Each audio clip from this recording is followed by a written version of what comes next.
У эфіры Белсату кароткае выданне навінаў пятніцы 29 сакавіка. У студыі працуе Александр Баразенко. Вітаю. Беларус, які атрымаў раненні падчас тэрарыстычнага нападу ў падмаскоўным кроку Сіці-холе, памёр у маскоўскім шпіталі. Пра гэта паведамілі ў беларускім пасольстве ў Расіі. Алім Кашавараў працаваў ахоўнікам крокусу. Увечар нападу ён атрымаў шматлікія кулявыя раненні. За жыццё беларуса тыдзень змагаліся дактары, але выратаваць яго не ўдалося. Цяпер пасольства абяцае аказаць родным мужчыну неабходную дапамогу, у тым ліку з транспартаваннем цела на радзіму. Раней паведамлялася, што ахвярою тэрарыстычнага нападу на крокус Сіці-хол стала 45гадовая беларуска Ганна Волкова. Яшчэ адзін наш суайчыннік Вадзім Кулік да тых часоў лічыцца зніклым без вестак. Великую партию психотропного рэчыва выявили беларускія мытнікі на пункце пропуску Беняконі на мяжы з Літвою. У газавым балоне і абшыўцы дзвярэй аўтамабіля Audi, якім кіраваў 29гадовы грамадзянін Літвы, мытнікі знайшлі 160 пакункаў з белым парашком. Гэта быў асабліва небяспечны психотроп 4 СМС. Агульная вага партыі склала 84 кілаграмы. Мужчыну затрымалі. 4 СМС сваёй хімічнай структурою падобны да мефедрону. Гэта сінтэтычны аналаг катэнону. Выклікае прыступы агрэсіі, галюцынацыі і псіхозы. Мае высокую нейратаксічнасць. Распаўсюджваецца наркотык у выглядзе парашку. Выпадак у Беняконях не першая спроба завозу вялікіх партыяў 4 СМС у нашу краіну. У лютым 85-кілаграмовую партыю выявілі мытнікі пункту пропуску Катлоўка. Беларусы змогуць абмяжоўваць кола кантактаў, здольных дасылаць ім асабістыя паведамленні ў тэлеграме. Такая магчымасць у іх з'явіцца з 1 красавіка. Пра гэта паведаміў заснавальнік месенджеру Павел Дураў. Акрамя тэлеграм-карыстальнікаў у Беларусі, такія магчымасці атрымаюць карыстальнікі з Расіі і Украіны. Усё таму, што апошнімі днямі нашым суайчыннікам сталі прыходзіць паведамленні ад невядомых з прапановаю здзейсніць тэракт. Дураў сцвярджае, што акаунты многіх карыстальнікаў, якія ўдзельнічалі ў рассылцы, былі заблакаваныя навечна. Фільм, прысвечаны Святлане Ціхановскай, прэзентавалі брытанскія рэжысёры. Стужка пад назваю «Выпадковая прэзідэнтка» здымалася на працягу 3 гадоў. Паводле аўтараў, асаблівая ўвага была адданая перажыванням герояў, што прысвяцілі сябе змаганню з рэжымам Лукашэнкі. Дакументальную стужку плануюць паказаць на кінафестывалях і тэлеканалах краінаў Еўразвязу. –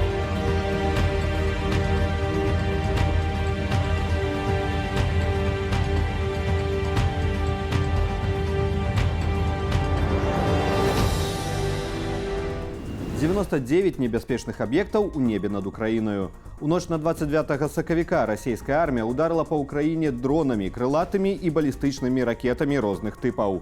Асноўную мэтаю сталіся аб'екты украінскай энергетычнай галіны. З дадзеных камандавання паветраных сілаў ЗСУ 26 39 расійскіх ракетаў і 58 60 шахедаў было знішчана над украінскую тэрыторыяй. Паводле звестак Укрэнерга, у выніку масаванай атакі пашкоджаныя электрастанцыі на захадзе і ў цэнтры краіны. У Днепрапетроўскай вобласці у выніку трапляння па аб'екце энергетычнай інфраструктуры адбываюцца аварыйныя адлучэнні электрычнасці. Паведамляецца пра 5 параненых. Графікі пагадзінных адлучэнняў уведзеныя і ў Харкаўскай вобласці. Акрамя таго, былі атакаваныя энергасістэмы ў Палтаўскай і Чаркасскай вобласцях. Паведамлялася пра выбухі ў Хмяльніцкай, Львоўскай і Івана-Франкоўскай вобласцях. З прычыны масавай расійскай атакі Польша уздымала ноччу ў паветра вайсковую авіяцыю. У расійскім Белградзе сёння ноччу былі чутныя выбухі. Мясцовыя ўлады заявілі пра 15 збітых паветраных цэляў над Белградам і вобласцю. Пра нязбітыя не паведамілі. Паводле папярэдніх звестак, у выніку атакі ніхто не пацярпеў. У сеціве з'яўляюцца кадры наступстваў начнога абстрэлу.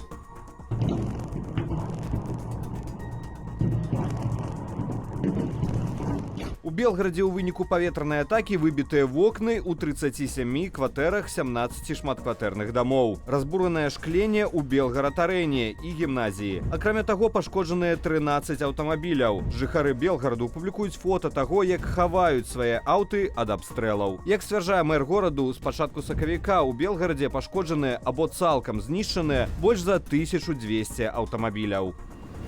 На амерыканскім кантыненце імклівы рост захворванняў на ліхаманку дэнге.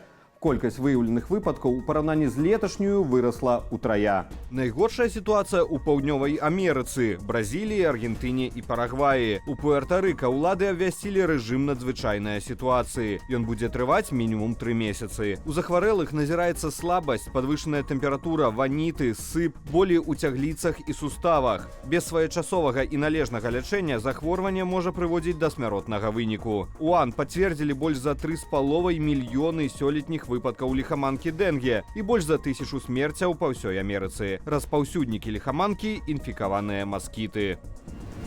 Працаўнікі Міністэрства надзвычайных сітуацыяў выязджалі сёння на незвычайны выклік у Баранавічах. У металічных варотах аднаго з прыватных дамоў захрасла кацяня. Аперацыя дзеля ратавання пухнатага ў нашым матэрыяле без каментара.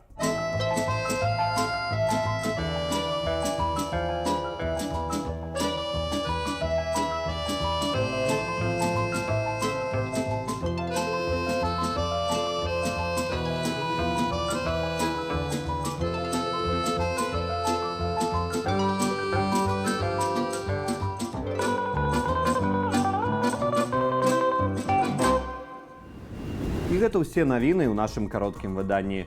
Больш падрабязная інфармацыйная карціна дня з каментарамі і аналітыкаю, як заўсёды ў вечаровым эфіры аб'ектыву і студыі Белсат. Калі вы глядзіце нас на Ютубе, заклікаю ставіць лайкі, каментаваць і дзяліцца нашым выданнем, каб яго пабачыла як мага болей гледашоў. Але не забывайцеся на ўласную бяспеку. Беражыце сябе і заставайцеся з Белсатам.